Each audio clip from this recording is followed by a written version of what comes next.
খেলে কি আসলেই পরীক্ষায় গোল্লা বা শূন্য পাওয়া যায়? কিংবা একটু জ্বর ঠান্ডা হলেই কি কলা বা পুষ্টিকর খাবার খাওয়া বন্ধ করে দেওয়া উচিত? আমরা প্রতিদিন অজান্তেই এমন অনেক ভুল ধারণা মেনে চলছি এবং জিভের স্বাদে এমন সব অস্বাস্থ্যকর ফাস্ট ফুড খাচ্ছি, যা আমাদের শরীরকে ভেতর থেকে একদম দুর্বল করে দিচ্ছে। আসসালামু আলাইকুম। হাই স্কুল বিডি এর আজকের ক্লাসে তোমাদের সবাইকে স্বাগতম। আজ আমরা আলোচনা করব তোমাদের গার্হস্থ্য বিজ্ঞান বইয়ের একাদশ অধ্যায়, খাদ্যাভ্যাস গঠন নিয়ে। এই একটি ক্লাস দেখলেই তোমরা জানতে পারবে কিভাবে সঠিক খাদ্যাভ্যাস গড়ে তুলতে হয়, ভেজাল খাদ্য ও ফাস্ট ফুডের মারাত্মক কুফলগুলো কী কী এবং যেকোনো প্রাকৃতিক দুর্যোগে বিকল্প খাদ্য কিভাবে আমাদের জীবন বাঁচায়। আর হ্যাঁ, ক্লাসের শেষে কিন্তু আমরা অনুশীলনী এবং গুরুত্বপূর্ণ সৃজনশীল প্রশ্নগুলোরও একদম সহজ সমাধান করে ফেলব। তাই কোনো গাইড বইয়ের মুখস্থ বিদ্যা ছাড়াই আনন্দের সাথে শিখতে আজই আমাদের সাথে খাতা কলম নিয়ে বসে পড়ো। একাদশ অধ্যায়, খাদ্যাভ্যাস গঠন। পাঠ ১, খাদ্য গ্রহণে ভ্রান্ত ধারণা ও কুফল। আমরা প্রায়ই মাছে ভাতে বাঙালি এই প্রচলিত কথাটি শুনে থাকি, যা বহুকাল থেকে প্রচলিত বাঙালির খাদ্যাভ্যাসকেই বোঝায়। বংশপরম্পরায় খাদ্য গ্রহণের ধারাবাহিকতা থেকেই খাদ্যাভ্যাস গড়ে ওঠে। খাদ্যাভ্যাস অনেকগুলো বিষয়ের উপর নির্ভর করে। সাধারণত জাতিগতভাবে ঐতিহ্য ও সাংস্কৃতিক প্রেক্ষাপটে একটা সাধারণ খাদ্যাভ্যাসের প্রচলন দেখা যায়। যেমন বাংলাদেশের পাহাড়ি অঞ্চলে বসবাসকারী আদিবাসীদের জীবন ব্যবস্থা ভিন্ন এবং তাদের খাদ্য গ্রহণ রীতি ও অভ্যাসও ভিন্ন। এছাড়াও ভৌগোলিক পরিবেশ, আবহাওয়া, খাদ্য উপকরণের সহজলভ্যতা, সংস্কৃতি, সামাজিক অবস্থা, উপজীবিকা, যোগাযোগ ব্যবস্থা ইত্যাদির ভিন্নতার কারণেও খাদ্য গ্রহণের অভ্যাস প্রভাবিত হয় ও রীতিনীতিতে ভিন্নতা দেখা দেয়। আমাদের যে খাদ্যাভ্যাস প্রচলিত ছিল, বর্তমানে বিভিন্ন কারণে সেই খাদ্যাভ্যাসে পরিবর্তন এসেছে। যেমন ঘরে তৈরি শরবতের পরিবর্তে কোমল পানীয় ও ঘরে তৈরি খাবারের পরিবর্তে ফাস্ট ফুড বা বেকারির খাবার গ্রহণ বর্তমানে প্রচলিত খাদ্যাভ্যাসের উদাহরণ। এই ধরনের পরিবর্তন প্রচলিত খাদ্যাভ্যাসের ধারাকে পরিবর্তন করছে। এই খাদ্যাভ্যাসের নিয়মিত চর্চা করা আমাদের স্বাস্থ্যের জন্য ক্ষতিকর। তাই আমাদের স্বাস্থ্যসম্মত সুষ্ঠু খাদ্যাভ্যাস গঠনের জন্য ছোটবেলা থেকেই সচেতন হতে হবে। সঠিক খাদ্যাভ্যাস গঠনের জন্য ব্যক্তিগত সচেতনতা প্রয়োজন। যেমন শরীরকে সুস্থ, কর্মক্ষম ও নিরোগ রাখার জন্য উপযোগী খাদ্য গ্রহণের অভ্যাস করা। প্রতিদিনের প্রতিবেলার আহার গ্রহণে নির্দিষ্ট সময় বজায় রাখা ও নির্ধারিত পরিমাণে খাদ্য গ্রহণ করা। দৈনিক খাদ্য তালিকায় মাছ, মাংস, ডাল, দুধ, মৌসুমী শাক সবজি ও ফল ইত্যাদির সমন্বয় ঘটিয়ে সুষম খাদ্য গ্রহণের অভ্যাস করা। পরিচ্ছন্ন পরিবেশে খাবার রান্না ও পরিবেশনের বিষয়টি নিশ্চিত করা। কাজ -1, সঠিক খাদ্যাভ্যাস গঠনের উপায় লেখো। উদ্দীপকের পাঠ ১, খাদ্য গ্রহণে ভ্রান্ত ধারণা ও কুফল। এর আলোকে সঠিক খাদ্যাভ্যাস গঠনের উপায়গুলো নিচে বিস্তারিতভাবে আলোচনা করা হল। সঠিক খাদ্যাভ্যাস গঠনের উপায়। আমাদের শরীরকে সুস্থ, নিরোগ ও কর্মক্ষম রাখার জন্য ছোটবেলা থেকেই সচেতনভাবে সঠিক খাদ্যাভ্যাস গড়ে তোলা প্রয়োজন। সঠিক খাদ্যাভ্যাস গঠনের মূল উপায়গুলো নিচে দেওয়া হল। ১. সুষম খাদ্য নির্বাচন। প্রতিদিনের খাদ্যতালিকায় শরীরের চাহিদানুযায়ী সবকটি পুষ্টি উপাদান নিশ্চিত করতে হবে। দৈনিক খাবারে মাছ, মাংস, ডাল, দুধ, মৌসুমী শাকসবজি এবং ফলের সঠিক সমন্বয় ঘটিয়ে সুষম খাদ্য গ্রহণের অভ্যাস করতে হবে। ২. নিয়মানুবর্তিতা ও পরিমিতিবোধ। প্রতিদিনের প্রতি বেলার আহার, সকাল, দুপুর ও রাত গ্রহণের জন্য একটি নির্দিষ্ট সময় বজায় রাখতে হবে। অসময়ে খাওয়ার অভ্যাস পরিহার করা উচিত। ক্ষুধা ও শরীরের প্রয়োজন অনুযায়ী নির্ধারিত পরিমাণে খাদ্য গ্রহণ করতে হবে।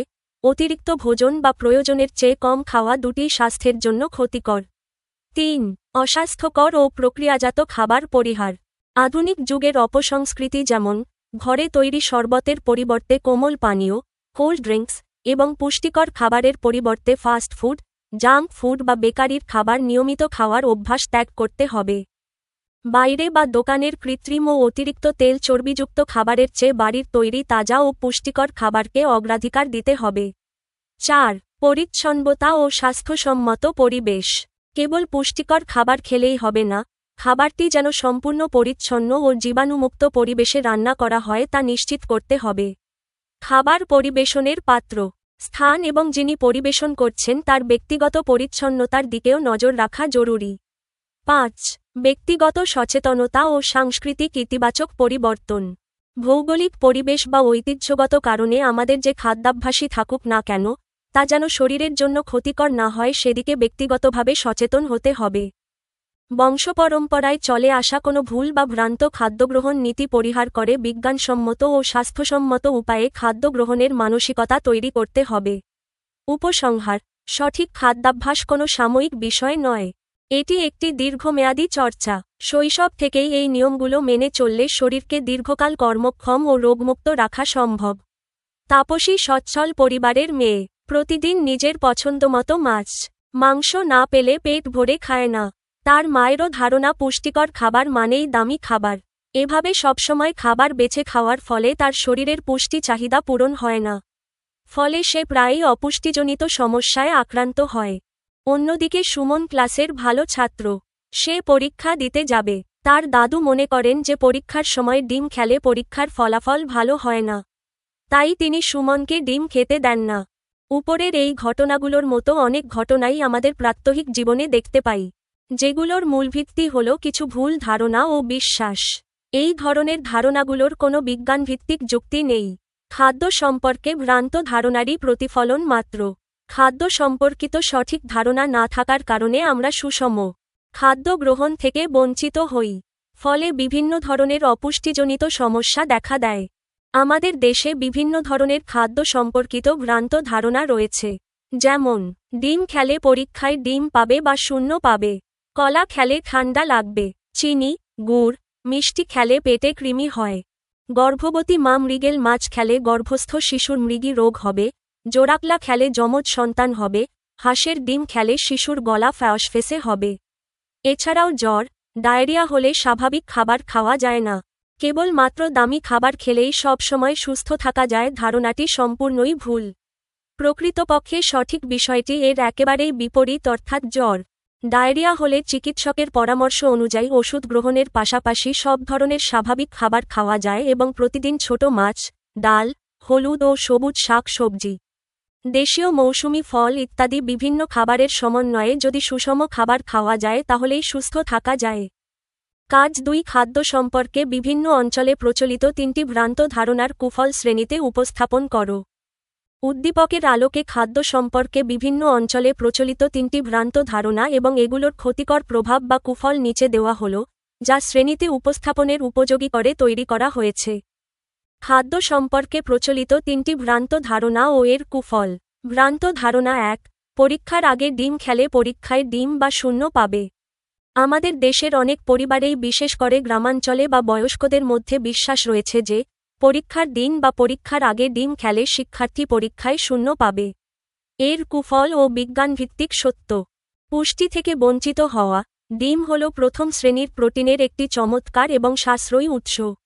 এতে রয়েছে কোলিন, যা মস্তিষ্কের কার্যকারিতা ও স্মৃতিশক্তি বাড়াতে সাহায্য করে। পরীক্ষার সময় শিক্ষার্থীদের মানসিক চাপ বেশি থাকে এবং বেশি শক্তির প্রয়োজন হয়। শারীরিক ও মানসিক দুর্বলতা। এই ভ্রান্ত ধারণার কারণে পরীক্ষার মতো গুরুত্বপূর্ণ সময়ে শিক্ষার্থীরা একটি সহজলভ্য পুষ্টিকর খাবার থেকে বঞ্চিত হয়। ফলে শরীরে পুষ্টির ঘাটতি হতে পারে এবং ক্লান্তি ও মনোযোগহীনতা দেখা দিতে পারে, যা পরোক্ষভাবে পরীক্ষার ফলাফলেই খারাপ প্রভাব ফেলে। ভ্রান্ত ধারণা 2, গর্ভবতী মায়েরা মৃগেল মাছ, জোড়া কলা বা হাঁসের ডিম খেলে সন্তানের ক্ষতি হয়। অনেক অঞ্চলে ধারণা করা হয় যে গর্ভবতী মা মৃগেল মাছ খেলে সন্তানের মৃগী রোগ হবে, জোড়া কলা খেলে যমজ সন্তান হবে এবং হাঁসের ডিম খেলে শিশুর গলা ফ্যাসফেসে হবে। এর কুফল ও বিজ্ঞানভিত্তিক সত্য। গর্ভস্থ শিশু ও মায়ের অপুষ্টি। গর্ভাবস্থায় একজন মায়ের সাধারণ সময়ের চেয়ে অনেক বেশি পুষ্টিকর খাবারের প্রয়োজন হয়। এই সময়ে মাছ এবং ডিমের মতো প্রোটিন ও ক্যালসিয়াম সমৃদ্ধ খাবার বাদ দিলে মা ও গর্ভস্থ শিশু উভয়ই মারাত্মক অপুষ্টিতে ভোগে। ঝুঁকিপূর্ণ প্রসব। পুষ্টির অভাবে গর্ভস্থ শিশুর সঠিক শারীরিক ও মানসিক বিকাশ বাধাগ্রস্ত হয়। মায়ের শরীর দুর্বল হয়ে পড়ে, যা প্রসবকালীন জটিলতা ও কম ওজনের শিশু জন্মের ঝুঁকি অনেক বাড়িয়ে দেয়। জোড়া কলা বা মৃগেল মাছের সাথে যমজ সন্তান বা মৃগী রোগের কোনো বৈজ্ঞানিক সম্পর্ক নেই। ভ্রান্ত ধারণা 3, জ্বর বা ডায়রিয়া হলে স্বাভাবিক খাবার খাওয়া যাবে না এবং পুষ্টি মানেই দামি খাবার। অনেকেরই ধারণা অসুখ বিসুখ হলে ভাত মাছ বা স্বাভাবিক খাবার বন্ধ করে কেবল বার্লি বা সাগু খাওয়াতে হবে। আবার তাপসীর মায়ের মতো অনেকের ধারণা কেবল দামি খাবার, যেমন দামি ফল, বিদেশি চকলেট বা দামি মাংস খেলেই শরীর সুস্থ থাকে। এর কুফল ও বিজ্ঞানভিত্তিক সত্য: রোগ প্রতিরোধ ক্ষমতা কমে যাওয়া। রোগাক্রান্ত অবস্থায় শরীরের ক্ষয়পূরণ ও রোগ প্রতিরোধের জন্য স্বাভাবিক পুষ্টিকর খাবারের চাহিদা আরও বেড়ে যায়। খাবার বন্ধ করে দিলে রোগী আরও বেশি দুর্বল হয়ে পড়ে এবং সুস্থ হতে দীর্ঘ সময় লাগে। আর্থিক ক্ষতি ও পুষ্টিহীনতা। দামি খাবার মানেই পুষ্টিকর, এই ভুল ধারণার কারণে সচ্ছল পরিবারের সন্তানরাও বেছে বেছে খাবার খেয়ে অপুষ্টিতে ভোগে, যেমনটা তাপসীর ক্ষেত্রে হয়েছে। অথচ আমাদের হাতের কাছে থাকা কম দামি ছোট মাছ, ডাল, ডিম, দেশীয় মৌসুমি ফল, পেয়ারা, আমড়া, লেবু এবং শাকসবজিতে দামি খাবারের চেয়েও অনেক সময় বেশি পুষ্টি থাকে। এই সঠিক তথ্য না জানার কারণে দরিদ্র ও মধ্যবিত্ত পরিবারগুলো পুষ্টিহীনতায় ভোগে। শিক্ষণীয় বার্তা: শ্রেণীতে উপস্থাপনের জন্য খাদ্য সম্পর্কিত এই সমস্ত কুসংস্কার বা ভ্রান্ত ধারণার কোনো বিজ্ঞানসম্মত ভিত্তি নেই। সুস্থ, নিরোগ ও মেধাবী জাতি গঠনে আমাদের এই অবৈজ্ঞানিক বিশ্বাসগুলো পরিহার করে প্রাত্যহিক জীবনে সুষম ও দেশীয় সহজলভ্য পুষ্টিকর খাবার গ্রহণের অভ্যাস করতে হবে। পাঠ 2: অস্বাস্থ্যকর খাদ্য পরিহার। খাদ্যে রঞ্জক পদার্থ ব্যবহারের কুফল। খাদ্য শরীরকে সুস্থ সবল, কর্মক্ষম ও নিরোগ রাখে। কিন্তু কোনো কারণে খাদ্য যদি স্বাস্থ্যের জন্য ক্ষতিকর হয় বা জীবনের জন্য হুমকি হয়ে দাঁড়ায়, তখন তাকে অস্বাস্থ্যকর খাবার বলা হয়। যেসব কারণে খাদ্য অস্বাস্থ্যকর হয়: খাদ্য জীবাণু দ্বারা সংক্রমিত হলে, খাদ্যে ক্ষতিকর পদার্থ বা রাসায়নিক দ্রব্যাদি মিশ্রিত হলে, খাদ্য হিসাবে গ্রহণযোগ্য নয় এমন দ্রব্যাদি যেমন ধুলাবালি, ইট, পাথর ইত্যাদি মিশ্রিত হলে, খাদ্য প্রস্তুতকরণে ব্যবহৃত পানি, তেল, মশলা, বিভিন্ন উপকরণ বিশুদ্ধ না হলে বা ভেজাল হলে, খাদ্য প্রস্তুতকারীর ব্যক্তিগত পরিষ্কার পরিচ্ছন্নতা, সুস্থতা না থাকলে, খাদ্য রান্না, সংরক্ষণ ও পরিবেশনের স্থান, ব্যবহৃত তৈজসপত্র ইত্যাদি দ্বারা খাবার ক্ষতিগ্রস্ত হলে। কয়েকটি অস্বাস্থ্যকর খাদ্যের নাম: স্কুলের সামনে, রাস্তাঘাটের পাশে, ভ্রাম্যমাণ ভ্যানে করে খোলা অবস্থায় বিক্রি করা খাবার, যেমন ঝালমুড়ি, ফুচকা, আচার, চটপটি, আইসক্রিম ইত্যাদি।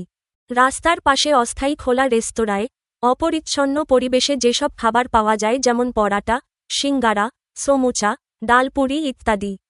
অনুমোদনহীন, পুষ্টি গুণহীন, ঝুঁকিপূর্ণ রঞ্জক উপাদান ও রাসায়নিক উপাদান সম্বলিত খাবার, যেমন জুস, পানীয়, চকোলেট, কেক, বিস্কিট ইত্যাদি। একটু খেয়াল করলেই দেখা যায় যে অস্বাস্থ্যকর খাদ্যের সাথে বিভিন্ন ধরনের রোগের সম্পর্ক আছে, যেমন ডায়রিয়া, পেটের সমস্যা, হেপাটাইটিস, আমাশয়, টাইফয়েড, কিডনির সমস্যা, চর্ম রোগ ইত্যাদি। স্বাস্থ্যসম্মত খাদ্যাভ্যাস গঠনের জন্য অস্বাস্থ্যকর খাদ্য সম্পর্কে ধারণা থাকা প্রয়োজন। কাজ -1 খাদ্য অস্বাস্থ্যকর হয়ে ওঠার 4টি কারণ লেখো। উদ্দীপকের পাঠ 2: অস্বাস্থ্যকর খাদ্য পরিহার। খাদ্যে রঞ্জক পদার্থ ব্যবহারের কুফল। এর আলোকে খাদ্য অস্বাস্থ্যকর হয়ে ওঠার 4টি প্রধান কারণ নিচে দেওয়া হল। 1. জীবাণু দ্বারা সংক্রমণ। খাদ্য যদি কোনো কারণে ক্ষতিকর ব্যাকটেরিয়া, ভাইরাস, ছত্রাক বা অন্যান্য রোগজীবাণু দ্বারা সংক্রমিত হয়, তবে তা অস্বাস্থ্যকর হয়ে পড়ে। 2. ক্ষতিকর রাসায়নিক ও রঞ্জক পদার্থের মিশ্রণ। খাদ্যে অননুমোদিত ও স্বাস্থ্যের জন্য ঝুঁকিপূর্ণ কৃত্রিম রং, রঞ্জক পদার্থ, প্রিজারভেটিভস বা অন্যান্য ক্ষতিকর রাসায়নিক দ্রব্যাদি মেশালে খাদ্য তার গুণাগুণ হারিয়ে বিষাক্ত হয়ে ওঠে। 3. অপরিচ্ছন্ন উপাদান ও ভেজালের ব্যবহার। খাদ্য প্রস্তুত করার সময় যদি বিশুদ্ধ পানি ব্যবহার না করা হয় কিংবা রান্নায় ব্যবহৃত তেল, মশলা ও অন্যান্য উপকরণ মানসম্মত না হয়ে ভেজাল হয়, তবে সেই খাদ্য অস্বাস্থ্যকর হয়ে যায়। 4. ব্যক্তিগত পরিচ্ছন্নতা ও পরিবেশের অভাব। খাদ্য প্রস্তুতকারীর নিজের যদি কোনো ছোঁয়াচে রোগ থাকে বা তিনি ব্যক্তিগতভাবে পরিষ্কার পরিচ্ছন্ন না থাকেন, এবং খাবার রান্না, সংরক্ষণ ও পরিবেশনের স্থান বা তৈজসপত্র যদি অপরিচ্ছন্ন ও নোংরা হয়, তবে খাবার দ্রুত দূষিত ও অস্বাস্থ্যকর হয়ে পড়ে।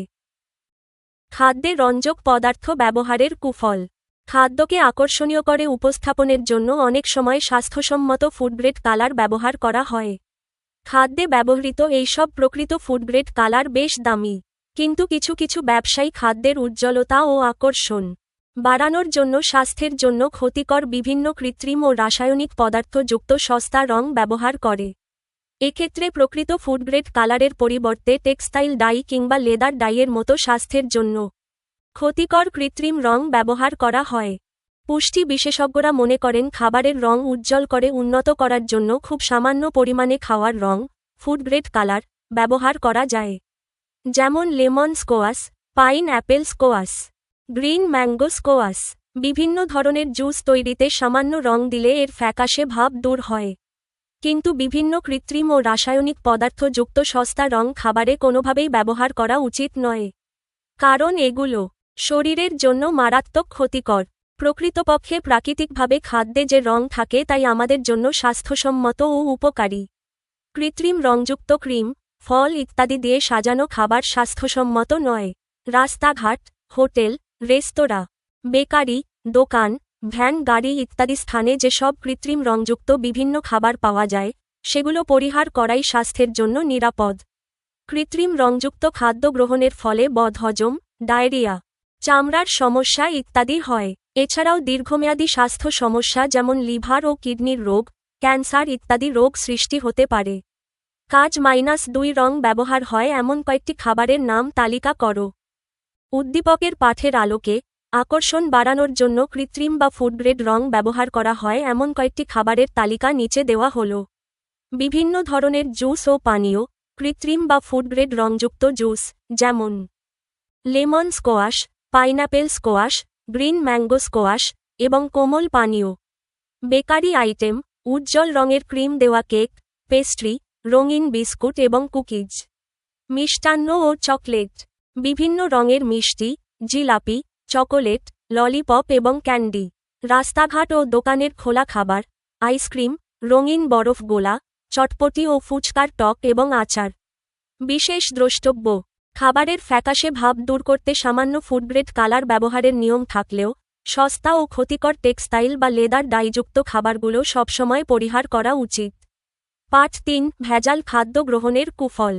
ফাস্ট ফুডের অপকারিতা। আমরা বাজার থেকে কাঁচা কিংবা রান্না করা বিভিন্ন খাদ্যদ্রব্য কিনে আনি। এই খাবারগুলোর মধ্যে অনেক সময় খাদ্য নয় এমন সব দ্রব্যাদি মেশানো হয়, যা আমাদের স্বাস্থ্যের জন্য ক্ষতিকর। যেমন কৃত্রিম রং, পচনশীলতা রোধক রাসায়নিক পদার্থ, খাদ্যের ওজন বাড়ানোর জন্য ইটের টুকরা, পাথরের টুকরা, বালি ইত্যাদি। এছাড়াও খাদ্যের রং আরও সাদা করার জন্য এবং অপরিপক্ক ও কাঁচা ফল দ্রুত পাকানোর জন্য রাসায়নিক পদার্থ ব্যবহার করা হয়। খাদ্য নয় এমন সব দ্রব্যাদিকে ভেজাল দ্রব্যাদি বলা হয় এবং এই ভেজাল দ্রব্যাদি মিশ্রিত খাদ্যকে ভেজাল খাদ্য বলা হয়। বিভিন্ন পর্যায়ে ব্যক্তিগতভাবে লাভবান হওয়ার জন্য খাদ্যের মধ্যে এই সকল দ্রব্যাদি অর্থাৎ ভেজাল দ্রব্যাদি অবাধে মিশ্রিত করে বাজারে বিক্রি করা হচ্ছে, যা খেয়ে মানুষ নানা ধরনের স্বাস্থ্যগত সমস্যায় আক্রান্ত হচ্ছে।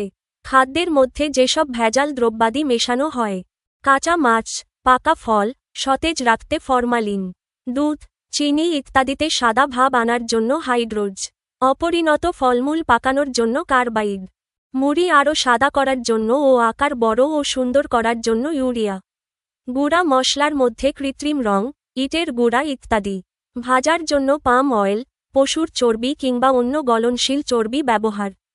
চিকেন ফ্রাই এর জন্য ব্যবহৃত হয় রোগাক্রান্ত বা মৃত মুরগি। মাখন মেয়নেজ হিসেবে ব্যবহৃত হয় অপরিশোধিত সস্তা চর্বি। শুটকি মাছে ডিডিটি, মাংসের কিমা হিসেবে গরু ছাগলের অব্যবহৃত উচ্ছিষ্ট অংশ, নাড়ি ভুঁড়ি ইত্যাদি ব্যবহার। ভেজাল মেশানো এসব খাবার দেখে আমরা আকৃষ্ট হলেও প্রকৃতপক্ষে এগুলো স্বাস্থ্যসম্মত নয়। এসব খাদ্য গ্রহণের ফলে ডায়রিয়া, বদহজম, বমি, চর্মরোগ, কিডনি ও লিভারের বিভিন্ন ধরনের সমস্যা, জন্মগত ত্রুটি এমনকি ক্যান্সারের মতো মরণ ব্যাধিতে আক্রান্ত হওয়ার ঝুঁকি বেড়ে যায়। ভেজাল খাদ্য গ্রহণের ফলে রোগ প্রতিরোধ ক্ষমতা নষ্ট হয়ে শরীর রোগাক্রান্ত ও দুর্বল হয়ে পড়ে। এর ফলে মানসিক স্বাস্থ্যও বিঘ্নিত হয়। ফাস্ট ফুডের অপকারিতা। ফাস্ট ফুড তৈরির প্রায় সব উপকরণ আগে প্রস্তুত করা থাকে। খাওয়ার সময় দ্রুত তৈরি ও পরিবেশন করা হয়। যেমন বার্গার তৈরির জন্য মাংসের পুর আগেই প্রস্তুত করা থাকে। খাওয়ার আগে ভেজে বার্গার প্রস্তুত করা হয়। ফাস্ট ফুডকে হট ফুড বা জাঙ্ক ফুডও বলা হয়।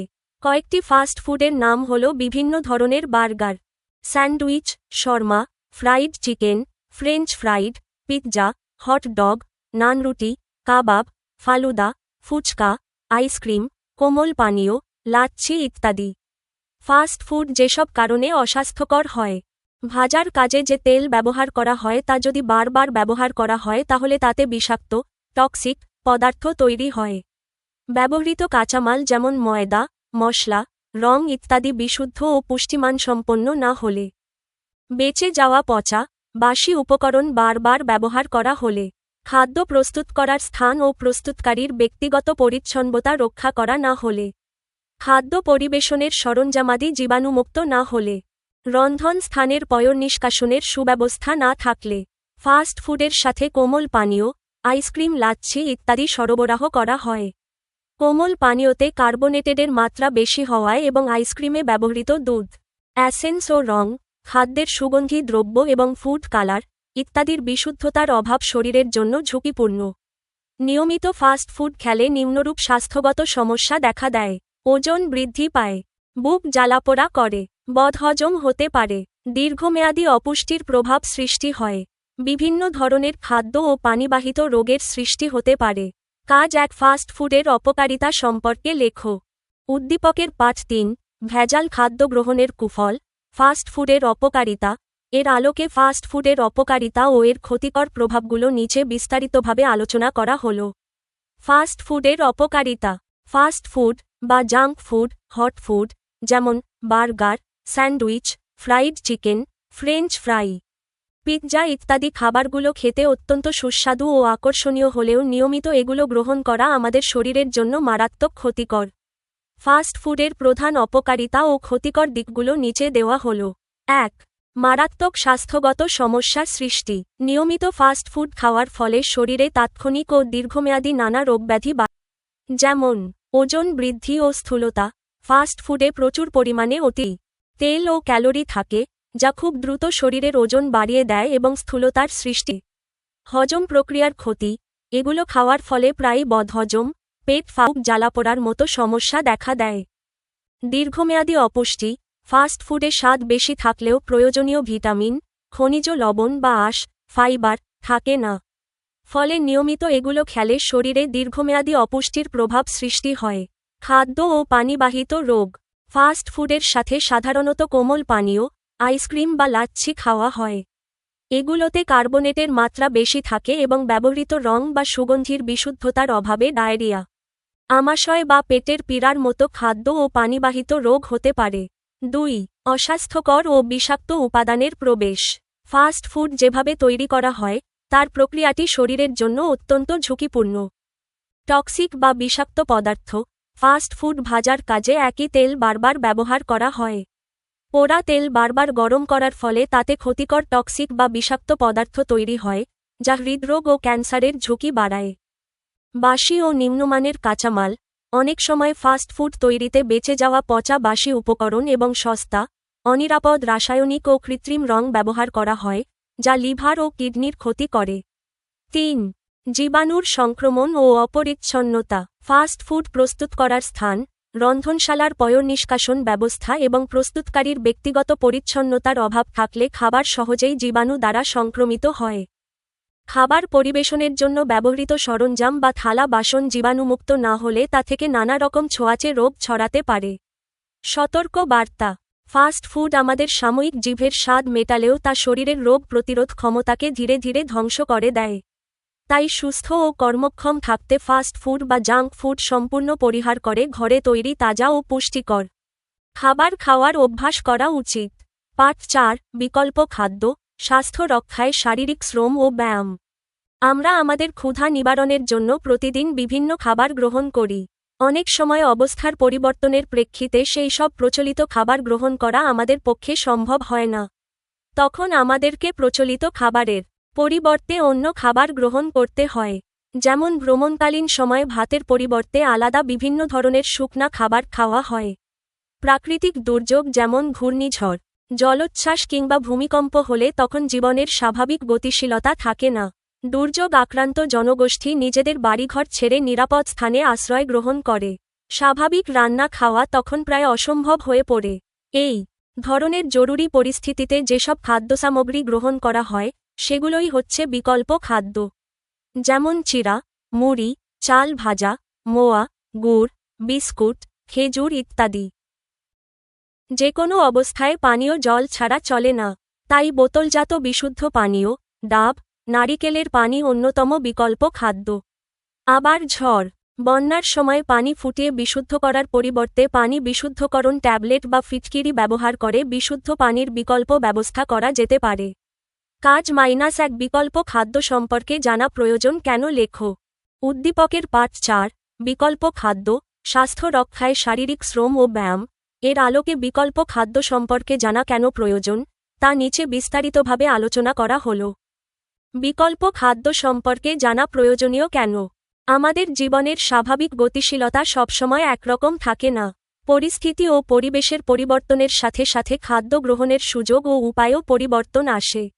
মূলত যেকোনো জরুরি ও প্রতিকূল অবস্থায় জীবন রক্ষা করতে এবং শরীরকে সুস্থ রাখতে বিকল্প খাদ্য সম্পর্কে স্পষ্ট ধারণা থাকা অত্যন্ত জরুরি। নিচে এর মূল কারণগুলো দেওয়া হল। 1. প্রাকৃতিক দুর্যোগ ও জরুরি পরিস্থিতি মোকাবিলা। ঘূর্ণিঝড়, জলোচ্ছ্বাস, বন্যা কিংবা ভূমিকম্পের মতো প্রাকৃতিক দুর্যোগের সময় মানুষের ঘরবাড়ি ক্ষতিগ্রস্ত হয় এবং জীবনের স্বাভাবিক গতিশীলতা থমকে দাঁড়ায়।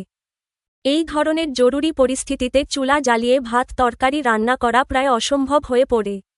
তখন যদি চিড়া, মুড়ি, চাল ভাজা, মোয়া, গুড়, বিস্কুট বা খেজুরের মতো বিকল্প খাদ্য সম্পর্কে ধারণা থাকে, তবে রান্না ছাড়াই দ্রুত ক্ষুধা নিবারণ করা এবং জীবন রক্ষা করা সম্ভব হয়। 2. নিরাপদ পানির সংকট দূর করা। দুর্যোগের সময়ে বিশুদ্ধ খাবার পানির তীব্র সংকট দেখা দেয়। বন্যা বা ঝড়ের সময়ে পানি ফুটিয়ে পান করার সুযোগ থাকে না। এই সময়ে বোতলজাত বিশুদ্ধ পানি, ডাব বা নারিকেলের পানির মতো বিকল্প উৎস এবং পানি ফুটিয়ে বিশুদ্ধ করার পরিবর্তে পানি বিশুদ্ধকরণ ট্যাবলেট বা ফিটকিরি ব্যবহার করে পানি পানের উপযোগী করার কৌশল জানা থাকলে মারাত্মক পানিবাহিত রোগ থেকে রক্ষা পাওয়া যায়। 3. ভ্রমণ বা স্থানান্তরের সময়ে পুষ্টির চাহিদা পূরণ। দূরপাল্লার ভ্রমণকালীন সময়ে অথবা বিশেষ প্রয়োজনে সাময়িকভাবে স্থান পরিবর্তনের সময় সবসময় গরম বা প্রচলিত খাবার পাওয়া যায় না। বহনযোগ্য ও সহজে নষ্ট হয় না এমন সব বিকল্প শুকনা খাবার সম্পর্কে জানা থাকলে ভ্রমণকালেও পুষ্টি ও শক্তির যোগান ঠিক রাখা যায়। 4. তাৎক্ষণিক শক্তির যোগান ও খাদ্য অপচয় রোধ। বিকল্প খাদ্যগুলো সাধারণত দীর্ঘ সময় সংরক্ষণ করা যায় এবং এগুলো সহজে পচনশীল নয়। দুর্যোগপূর্ণ বা অবরুদ্ধ অবস্থায় এগুলো শরীরকে তাৎক্ষণিক শক্তি, এনার্জি দেয়, যা মানুষকে বেঁচে থাকার ও লড়াই করার শক্তি যোগায়। সংক্ষেপে বলা যায়, যেকোনো অনাকাঙ্ক্ষিত ও প্রতিকূল পরিস্থিতিতে খাদ্য ও পানির অভাবজনিত বিপর্যয় এড়াতে এবং সুস্থতার সাথে জীবন বাঁচিয়ে রাখতে আমাদের প্রত্যেকেরই বিকল্প খাদ্য ও তার ব্যবহার সম্পর্কে সঠিক জ্ঞান থাকা অত্যন্ত প্রয়োজন। শারীরিক শ্রম ও ব্যায়াম। আমরা খাদ্যের মাধ্যমে শক্তি পাই। বিভিন্ন কাজ করে এই শক্তি আবার খরচ করি। বেশি পরিশ্রমের কাজ করলে শক্তি বেশি খরচ হয়। যেমন দৌড়ানো, ফুটবল খেলা ইত্যাদিতে শক্তি বেশি খরচ হয়। আবার হালকা কাজ করলে অর্থাৎ গল্পের বই পড়া, টিভি দেখা, বই গোছানো ইত্যাদি কাজে শক্তি কম খরচ হয়। শক্তির খরচ যখন খাদ্যের মাধ্যমে গ্রহণকৃত শক্তির সমান হয়, তখন শরীরের ওজন ঠিক থাকে। আবার শক্তির খরচের চাইতে খাদ্যের মাধ্যমে গ্রহণকৃত শক্তি বেশি হলে শরীরের ওজন বেড়ে যায়। যারা পরিশ্রমের কাজ করেন না তারা খেলাধুলা বা ব্যায়াম করে শরীরের বাড়তি শক্তি জমার প্রক্রিয়াকে প্রতিরোধ করতে পারেন।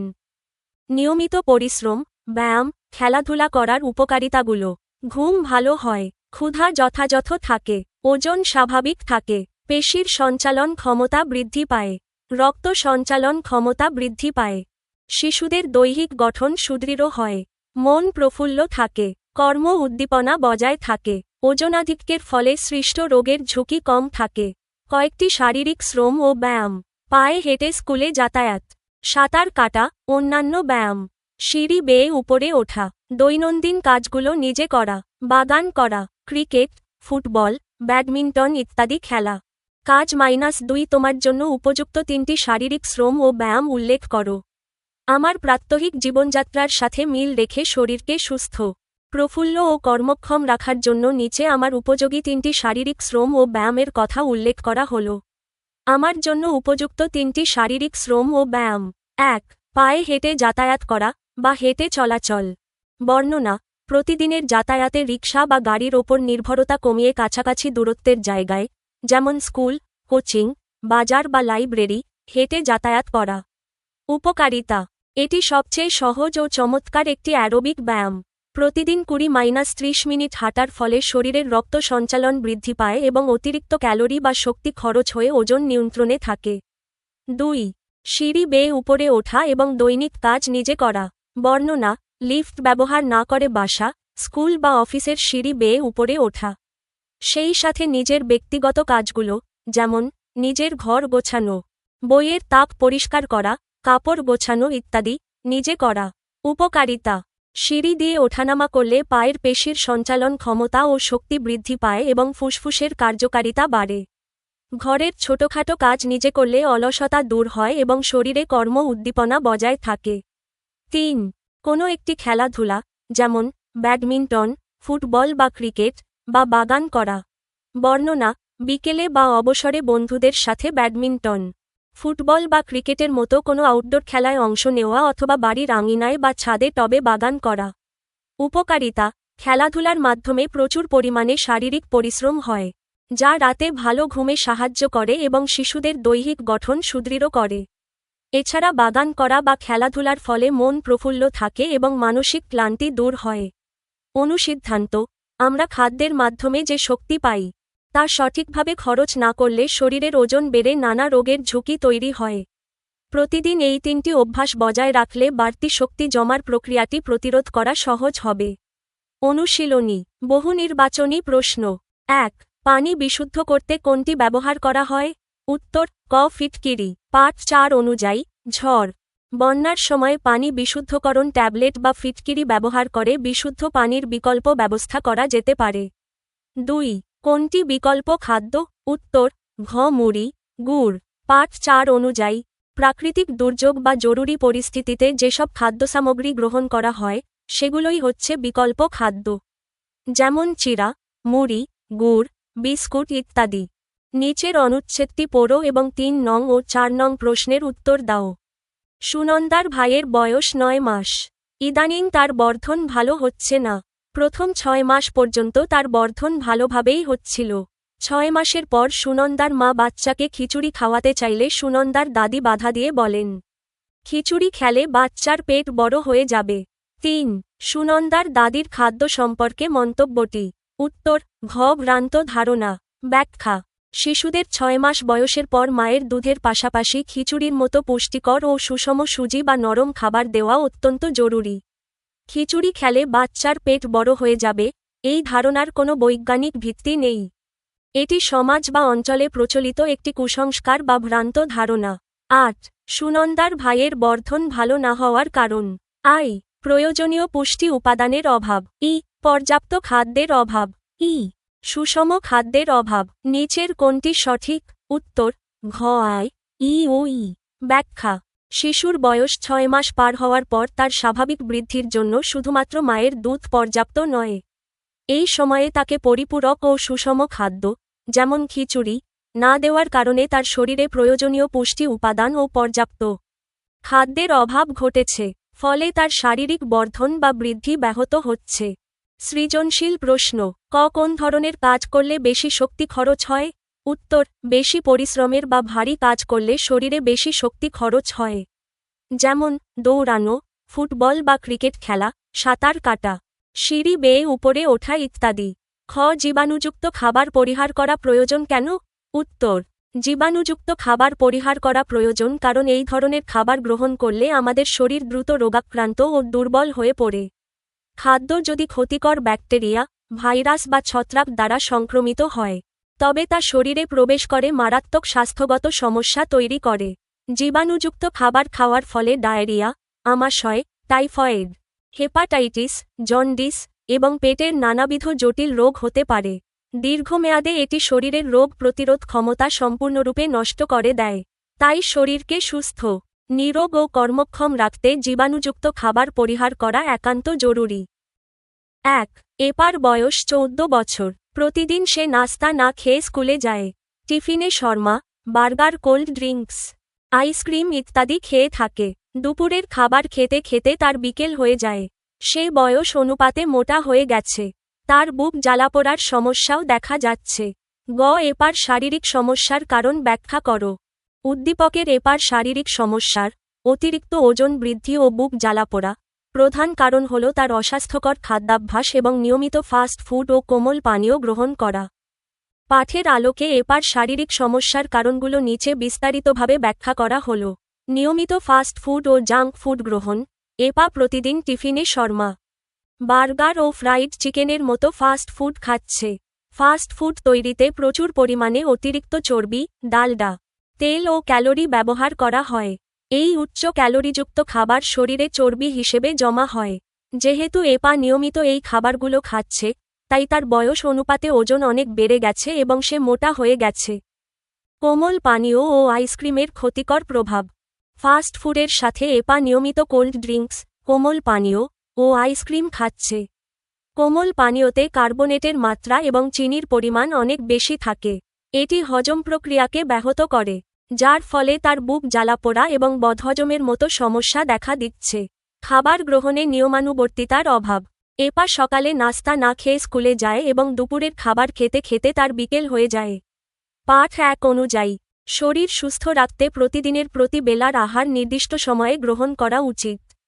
দীর্ঘ সময় না খেয়ে থাকার পর হঠাৎ ভারী বা ফাস্ট ফুড খেলে পাকস্থলিতে অতিরিক্ত অ্যাসিড তৈরি হয়, যা বুক জ্বালাপোড়ার সমস্যাকে আরও বাড়িয়ে দেয়। অনুধাবন: সংক্ষেপে বলা যায়, সকালের নাস্তা বাদ দেওয়া, দীর্ঘ সময় না খেয়ে থাকা এবং পুষ্টিকর খাবারের পরিবর্তে নিয়মিত অতিরিক্ত চর্বি ও কার্বোনেটেড যুক্ত ফাস্ট ফুড খাওয়ার কারণেই এপা ওজনাধিক্য এবং বুক জ্বালাপোড়ার মতো শারীরিক সমস্যায় ভুগছে। ঘ. এপার শারীরিক সমস্যা রোধের জন্য এপার খাদ্যাভ্যাস পরিবর্তন প্রয়োজন। বক্তব্যটির যৌক্তিকতা বিশ্লেষণ করো। এপার শারীরিক সমস্যা রোধের জন্য এপার খাদ্যাভ্যাস পরিবর্তন প্রয়োজন। বক্তব্যটি সম্পূর্ণ যৌক্তিক। উদ্দীপকে দেখা যায়, এপা মাত্র 14 বছর বয়সেই ওজনাধিক্য, মোটা হয়ে যাওয়া এবং বুক জ্বালাপোড়ার মতো জটিল শারীরিক সমস্যায় ভুগছে। পাঠের আলোকে বিশ্লেষণ করলে দেখা যায়, তার এই সমস্যার মূল উৎস হচ্ছে তার ত্রুটিপূর্ণ ও অস্বাস্থ্যকর খাদ্যাভ্যাস। তাই এই পরিস্থিতি থেকে মুক্তি পেতে তার খাদ্যাভ্যাস পরিবর্তন করা অপরিহার্য। নিচে এর যৌক্তিকতা বিশ্লেষণ করা হল। 1. ফাস্ট ফুড বর্জন ও ওজন নিয়ন্ত্রণ। এপা নিয়মিত টিফিনে বার্গার, শর্মা ও আইসক্রিম খাচ্ছে। এই জাঙ্ক ফুডগুলোতে উচ্চ মাত্রায় চর্বি, চিনি ও ক্যালোরি থাকে, যা শরীরে বাড়তি চর্বি জমা করে ওজন বাড়িয়ে দেয়। পাঠ 3 অনুযায়ী নিয়মিত ফাস্ট ফুড খেলে দীর্ঘমেয়াদী অপুষ্টি ও স্থূলতা দেখা দেয়। এপা যদি এগুলো পরিহার করে বাড়ির তৈরি পুষ্টিকর খাবার বা টিফিন খাওয়ার অভ্যাস করে, তবে তার শরীরের বাড়তি ওজন স্বাভাবিক অবস্থায় ফিরে আসবে। 2. বুক জ্বালাপোড়া ও বদহজম দূরীকরণ। এপা ফাস্ট ফুডের সাথে নিয়মিত কোল্ড ড্রিঙ্কস বা কোমল পানীয় পান করে। কোমল পানীয়তে অতিরিক্ত কার্বোনেট ও চিনি থাকায় তা পাকস্থলিতে গ্যাস ও অ্যাসিড তৈরি করে বুক জ্বালাপোড়া ঘটায়। খাদ্যাভ্যাস পরিবর্তন করে কোমল পানীয়র পরিবর্তে বিশুদ্ধ পানি, ডাবের পানি বা ঘরে তৈরি তাজা ফলের রস খেলে তার বুক জ্বালাপোড়ার সমস্যা দ্রুত দূর হবে। 3. খাবার গ্রহণে নিয়মানুবর্তিতা আনা। এপা সকালে নাস্তা না খেয়ে স্কুলে যায় এবং দুপুরের খাবার বিকেলে খায়। দীর্ঘ সময় পেট খালি রাখার পর হঠাৎ ফাস্ট ফুড খাওয়ার কারণে তার হজম প্রক্রিয়া মারাত্মকভাবে ক্ষতিগ্রস্ত হচ্ছে। পাঠ 1 অনুযায়ী শরীরকে সুস্থ ও নিরোগ রাখতে প্রতিদিনের প্রতি বেলার আহার নির্দিষ্ট সময়ে গ্রহণ করা উচিত। এপা যদি সকালে পুষ্টিকর নাস্তা খেয়ে স্কুলে যায় এবং দুপুরের খাবার সঠিক সময়ে খায়, তবে তার বিপাক প্রক্রিয়া ঠিক থাকবে এবং বুক জ্বালাপোড়া বন্ধ হবে। 4. রোগের ঝুঁকি হ্রাস। 14 বছর বয়সে এই ধরনের ওজনাধিক্য ভবিষ্যতে তার লিভার, কিডনি ও হৃদরোগের ঝুঁকি অনেক বাড়িয়ে দেবে। এখনই খাদ্যাভ্যাস পরিবর্তন করে দৈনিক খাদ্যতালিকায় মাছ, মাংস, ডাল, দুধ এবং প্রচুর পরিমাণে মৌসুমী শাকসবজি ও ফল অন্তর্ভুক্ত করলে তার রোগ প্রতিরোধ ক্ষমতা বাড়বে। উপসংহার: পরিশেষে বলা যায়, ওষুধ খেয়ে সাময়িকভাবে বুক জ্বালাপোড়া কমানো গেলেও খাদ্যাভ্যাস পরিবর্তন না করলে এপার এই শারীরিক সমস্যাগুলো কখনোই স্থায়ীভাবে দূর হবে না। তাই তার বয়স অনুপাতে সুস্থ, নিরোগ ও কর্মক্ষম শরীর ফিরে পেতে এবং ভবিষ্যতের বড় কোনো স্বাস্থ্য ঝুঁকি এড়াতে এপার খাদ্যাভ্যাস পরিবর্তন করা একান্ত প্রয়োজন। সংক্ষিপ্ত উত্তর প্রশ্ন 1. স্বাস্থ্যকর খাবার বলতে কি বোঝায়? উত্তর: যেসব খাবার গ্রহণ করলে আমাদের শরীর সুস্থ, সবল, কর্মক্ষম ও নীরোগ থাকে তাকে স্বাস্থ্যকর খাবার বলা হয়। সহজ কথায়, স্বাস্থ্যকর খাবার হলো এমন খাদ্য যা সম্পূর্ণ পরিষ্কার পরিচ্ছন্ন পরিবেশে বিশুদ্ধ উপাদান দিয়ে তৈরি হয়, যা কোনো রোগজীবাণু বা ক্ষতিকর রাসায়নিক পদার্থ দ্বারা সংক্রমিত নয় এবং যা শরীরের জন্য প্রয়োজনীয় সবকটি পুষ্টি উপাদান, যেমন প্রোটিন, ভিটামিন, খনিজ লবণ ইত্যাদি, সঠিক পরিমাণে সরবরাহ করে। বাড়িতে তৈরি তাজা খাবার, মৌসুমী শাকসবজি, দেশীয় ফল, মাছ, মাংস, ডাল এবং বিশুদ্ধ পানি হল স্বাস্থ্যকর খাবারের চমৎকার উদাহরণ। 2. বার্গার, স্যান্ডউইচ, পিৎজা জাতীয় খাদ্য অধিক পরিমাণে খাওয়া উচিত নয় কেন? উত্তর: বার্গার, স্যান্ডউইচ, পিৎজা ইত্যাদি ফাস্ট ফুড বা জাঙ্ক ফুড জাতীয় খাবার। এগুলো খেতে সুস্বাদু হলেও স্বাস্থ্যের জন্য অত্যন্ত ক্ষতিকর বিধায় অধিক পরিমাণে খাওয়া উচিত নয়। এর প্রধান কারণগুলো নিচে দেওয়া হল। ওজন বৃদ্ধি ও স্থূলতা। এই খাবারগুলোতে প্রচুর পরিমাণে অতিরিক্ত তেল, চর্বি, বিশেষ করে ডালডা বা সস্তা চর্বি, এবং উচ্চ ক্যালোরি থাকে। এগুলো শরীরে খুব দ্রুত চর্বি হিসেবে জমা হয়ে ওজন বাড়িয়ে দেয় এবং শরীরকে মোটা বা স্থূল করে তোলে। হজমের সমস্যা ও বুক জ্বালাপোড়া। ফাস্ট ফুড ভাজার জন্য একই তেল বারবার ব্যবহার করা হয়, যা খাবারে বিষাক্ত, টক্সিক উপাদান তৈরি করে। ফলে এগুলো খেলে বদহজম, পেট ফাঁপা এবং বুক জ্বালাপোড়ার মতো সমস্যা দেখা দেয়।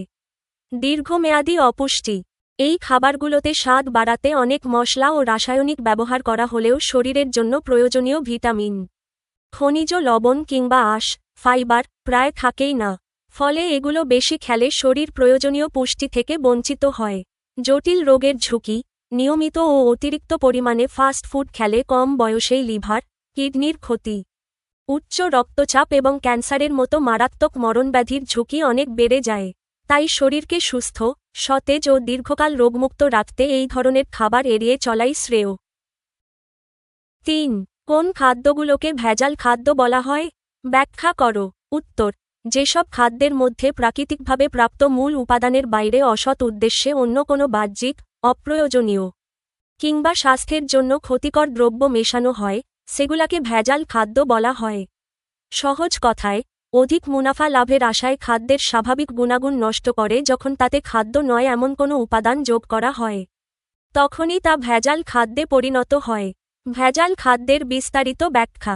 আমাদের প্রাত্যহিক জীবনে বিভিন্ন পর্যায়ে ব্যবসায়ীরা ব্যক্তিগতভাবে লাভবান হওয়ার জন্য বা খাদ্যকে কৃত্রিম উপায়ে আকর্ষণীয় করতে অবাধে ভেজাল উপাদান মিশ্রিত করে থাকে। পাঠের আলোকে নিচে এর কয়েকটি উদাহরণ দেওয়া হল। রাসায়নিক পদার্থের মিশ্রণ, কাঁচা মাছ বা পাকা ফল দীর্ঘক্ষণ সতেজ রাখতে ক্ষতিকর ফরমালিন ব্যবহার করা, মুড়ি সুন্দর ও বড় করার জন্য ইউরিয়া সার ব্যবহার করা, কিংবা দুধ ও চিনিতে সাদা ভাব আনার জন্য হাইড্রোজ মেশানো ভেজাল খাদ্যের স্পষ্ট উদাহরণ। ক্ষতিকর রঞ্জক উপাদান ও ডাই, বিভিন্ন জুস, ক্যান্ডি, মিষ্টি বা বেকারির খাবারে প্রকৃত ফুডগ্রেড কালারের পরিবর্তে টেক্সটাইল বা লেদার ডাইয়ের মতো সস্তা ও বিষাক্ত কৃত্রিম রং মেশানো হলে তা ভেজাল খাদ্য হিসেবে গণ্য হয়। ওজন বাড়ানোর উপাদান। গুঁড়া মশলার মধ্যে ইটের গুঁড়া, কাঠের গুঁড়া কিংবা চাল ও ডালের মধ্যে বালু ও পাথরের টুকরো মিশিয়ে খাদ্যের ওজন বাড়ানো এক ধরনের মারাত্মক ভেজাল। নিম্নমানের ও পচা উপকরণ। ফাস্ট ফুড বা রেস্তোরাঁয় ফ্রাইড চিকেনের জন্য রোগাক্রান্ত বা মৃত মুরগি ব্যবহার করা এবং মাখন মেয়নিজ তৈরিতে অপরিশোধিত সস্তা পশুর চর্বি ব্যবহার করা খাবারকে পুরোপুরি ভেজাল ও বিষাক্ত করে তোলে। কুফল। ভেজাল মেশানো এসব খাবার দেখতে আকর্ষণীয় হলেও এগুলো পুষ্টিগুণহীন এবং স্বাস্থ্যের জন্য চরম ঝুঁকিপূর্ণ। এই ভেজাল খাদ্য গ্রহণের ফলে ডায়রিয়া, বদহজম ও আমাশয়ের মতো তাৎক্ষণিক সমস্যা থেকে শুরু করে লিভার কিডনির রোগ, জন্মগত ত্রুটি এবং ক্যান্সারের মতো মারাত্মক দীর্ঘমেয়াদী রোগ সৃষ্টি হতে পারে। 8. শারীরিক ব্যায়ামের প্রয়োজনীয়তা উল্লেখ করো। উত্তর: আমরা খাদ্যের মাধ্যমে যে শক্তি পাই, তা বিভিন্ন কাজের মাধ্যমে শরীরে খরচ করতে হয়। যারা পর্যাপ্ত পরিশ্রমের কাজ করেন না, তাদের শরীরের বাড়তি শক্তি চর্বি হিসেবে জমা হয়ে ওজন বাড়িয়ে দেয়। এই বাড়তি শক্তি জমার প্রক্রিয়াকে প্রতিরোধ করতে এবং শরীরকে সুস্থ রাখতে শারীরিক ব্যায়ামের প্রয়োজনীয়তা অপরিসীম। নিচে শারীরিক ব্যায়ামের প্রধান প্রয়োজনীয়তা ও উপকারিতাগুলো উল্লেখ করা হল। ওজন স্বাভাবিক রাখা। নিয়মিত ব্যায়ামের ফলে শরীরের অতিরিক্ত ক্যালোরি বা শক্তি খরচ হয়, যা শরীরের ওজন স্বাভাবিক রাখতে সাহায্য করে এবং ওজনাধিক্যের, মোটা হয়ে যাওয়া, ঝুঁকি কমায়। রক্ত ও পেশির সঞ্চালন বৃদ্ধি। ব্যায়ামের ফলে শরীরের প্রতিটি অঙ্গে রক্ত সঞ্চালন ক্ষমতা বৃদ্ধি পায় এবং পেশির কার্যকারিতা ও সঞ্চালন ক্ষমতা অনেক বেড়ে যায়। হজম প্রক্রিয়া ঠিক রাখা ও ক্ষুধা বৃদ্ধি। শারীরিক পরিশ্রমের ফলে শরীরের বিপাক প্রক্রিয়া ভালো থাকে, ফলে সময়মতো যথাযথ ক্ষুধা লাগে এবং বদহজমের সমস্যা দূর হয়। ভালো ঘুম ও মানসিক প্রফুল্লতা। নিয়মিত খেলাধুলা বা ব্যায়াম করলে রাতে ঘুম খুব ভালো হয়। এছাড়া এটি মনকে প্রফুল্ল ও সতেজ রাখে, অলসতা দূর করে এবং সারাদিন কর্ম উদ্দীপনা বজায় রাখতে সাহায্য করে। শিশুদের দৈহিক গঠন সুদৃঢ় করা। বাড়ন্ত বয়সের শিশুদের জন্য শারীরিক শ্রম অত্যন্ত জরুরি, কারণ এটি তাদের হাড় ও পেশির সঠিক বৃদ্ধি ঘটিয়ে দৈহিক গঠন সুদৃঢ় করে। দীর্ঘমেয়াদী রোগের ঝুঁকি কমানো। নিয়মিত ব্যায়াম করলে স্থূলতার কারণে সৃষ্ট বিভিন্ন রোগ, যেমন হৃদরোগ, উচ্চ রক্তচাপ এবং ডায়াবেটিসের মতো জটিল রোগের ঝুঁকি অনেক কমে যায়। তাই শরীরকে রোগমুক্ত, সতেজ এবং দীর্ঘকাল কর্মক্ষম রাখতে আমাদের প্রত্যেকেরই প্রতিদিন অন্তত কিছুটা সময় হাঁটা, দৌড়ানো, সাঁতার কাটা বা যেকোনো শারীরিক শ্রমের পেছনে ব্যয় করা প্রয়োজন। ৫. বিকল্প খাদ্য বলতে কি বোঝায়? উত্তর: কোনো বিশেষ বা জরুরি অবস্থার পরিবর্তনের কারণে যখন প্রাত্যহিক জীবনের স্বাভাবিক বা প্রচলিত খাবার গ্রহণ করা সম্ভব হয় না, তখন বেঁচে থাকার জন্য এবং তাৎক্ষণিক ক্ষুধা নিবারণের জন্য প্রচলিত খাবারের পরিবর্তে যেসব শুকনা ও সহজে সংরক্ষণযোগ্য খাদ্যসামগ্রী গ্রহণ করা হয়, সেগুলাকে বিকল্প খাদ্য বলা হয়। বিকল্প খাদ্যের বিস্তারিত ব্যাখ্যা ও উদাহরণ। স্বাভাবিক সময়ে আমরা ভাত, মাছ, মাংস বা রান্না করা খাবার খেয়ে থাকি। কিন্তু কিছু বিশেষ পরিস্থিতিতে এই খাবারগুলো তৈরি বা গ্রহণ করা অসম্ভব হয়ে পড়ে। যেমন প্রাকৃতিক দুর্যোগের সময়, ঘূর্ণিঝড়, জলোচ্ছ্বাস, বন্যা কিংবা ভূমিকম্পের সময় জীবনের স্বাভাবিক গতিশীলতা থাকে না। মানুষ বাড়িঘর ছেড়ে নিরাপদ আশ্রয়ে চলে যায় এবং রান্না করার কোনো সুযোগ থাকে না। এই জরুরি পরিস্থিতিতে চিড়া, মুড়ি, চাল ভাজা, মোয়া, গুড়, বিস্কুট, খেজুর ইত্যাদি বিকল্প খাদ্য হিসেবে আমাদের জীবন বাঁচাতে সাহায্য করে। ভ্রমণকালীন সময়ে। দূরপাল্লার বা দুর্গম কোনো স্থানে ভ্রমণকালীন সময়ে ভাতের পরিবর্তে সহজে বহনযোগ্য শুকনা বিকল্প খাবার খাওয়া হয়। বিশুদ্ধ পানির বিকল্প ব্যবস্থা। দুর্যোগের সময়ে পানি ফুটিয়ে বিশুদ্ধ করার সুযোগ থাকে না। তখন পানির সংকট দূর করতে বোতলজাত বিশুদ্ধ পানি, ডাব বা নারিকেলের পানি অন্যতম বিকল্প খাদ্য হিসেবে ব্যবহৃত হয়। এছাড়া পানি পানের উপযোগী করতে পানি বিশুদ্ধকরণ ট্যাবলেট বা ফিটকারি ব্যবহার করাও পানির বিকল্প ব্যবস্থা করার অংশ। মূল গুরুত্ব: বিকল্প খাদ্যগুলো সাধারণত দীর্ঘ সময় নষ্ট না হয়ে ভালো থাকে এবং এগুলো খেতে আলাদাভাবে রান্না বা প্রস্তুত করার প্রয়োজন হয় না। যে কোনো অনাকাঙ্ক্ষিত ও প্রতিকূল পরিস্থিতিতে শরীরকে তাৎক্ষণিক শক্তির যোগান দিতে এবং খাদ্য ও পানির অভাবজনিত বিপর্যয় থেকে বাঁচতে বিকল্প খাদ্য অত্যন্ত গুরুত্বপূর্ণ ভূমিকা পালন করে। তাহলে বন্ধুরা, আজকের ক্লাস থেকে আমরা চমৎকারভাবে শিখলাম যে সুস্থ, নিরোগ ও মেধাবী হয়ে বেঁচে থাকার জন্য খাদ্য সম্পর্কিত সব কুসংস্কার দূর করা এবং ফাস্ট ফুড পরিহার করে ঘরে তৈরি পুষ্টিকর খাবার খাওয়া কতটা জরুরি। আমাদের আজকের এই আয়োজন তোমাদের কেমন লেগেছে এবং তোমাদের অঞ্চলে খাদ্য নিয়ে আর কী কী ভ্রান্ত ধারণা প্রচলিত আছে, তার ঝটপট আমাদের কমেন্ট করে জানিয়ে দাও। যদি এই ক্লাসটি থেকে তোমরা নতুন কিছু শিখে থাকো এবং উপকৃত হও, তবে আর দেরি না করে চ্যানেলটি সাবস্ক্রাইব করে নাও। ভিডিওটিতে একটি লাইক দাও এবং তোমার বন্ধুদের সাথে এখনই শেয়ার করে দাও। হাই স্কুল বিডি এর মূল লক্ষ্যই হল কোনো গাইড বই ছাড়াই তোমরা যেন প্রতিটি বিষয় একদম নিজের মতো করে আনন্দের সাথে শিখতে পারো। দেখা হচ্ছে পরবর্তী ক্লাসে। ততক্ষণ পর্যন্ত সবাই ভালো থেকো, সুস্থ থেকো এবং পুষ্টিকর খাবার খাও। ধন্যবাদ।